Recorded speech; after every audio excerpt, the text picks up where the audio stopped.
хүүхдүүд явсан юм дээ.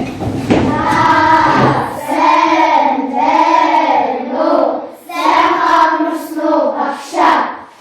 Сайн хамарцгаас нь. Сайн хамарсан. За өнөөдөр хүн ба байгалийн хичээлийг хамтран зохион явуулна. За хичээлийнхаа дэгийг хамтдаа батлая. За ямар дэг барих вэ? За найс нөтөө. За хамгаалцгаа барихлаа. Оо сайн за за ийм гурван дэгийг барих өнөөдрийн хичээлээс зохион байгуулна. За өмнөх хичээлээр юуны тухай үзсэн мөлий хүүхдүүдээ? Оо зүгтээ зайшиглан гэрлэн диод хийж сурцгаас тийм ээ яажсан. За тэгвэл гэрлэн диод хийх асаахад юу хэрэгтэй болов вэ? За зай одгогч усны асуунчтайгаа бид нэр гэрлэн диодыг цаас сурцгаас тийм ээ. За тэгвэл багш надад танарт нэг ансаг татсан.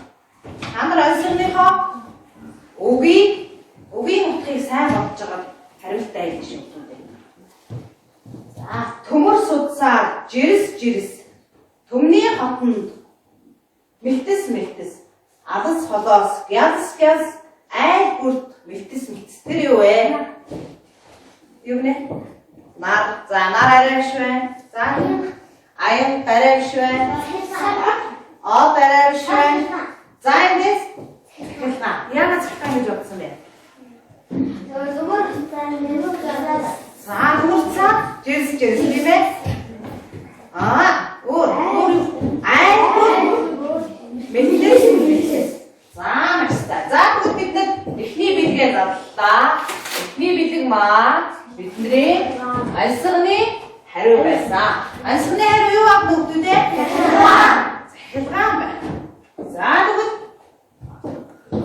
өнөөдрийн хичээлийн сэдэв маань хоёр дахь бэлэг задлаа. Юуны тухай үзэх нөө? За юу цэглээн дамжуулдаг вэ? За өнөөдрийн хичээлийн задлага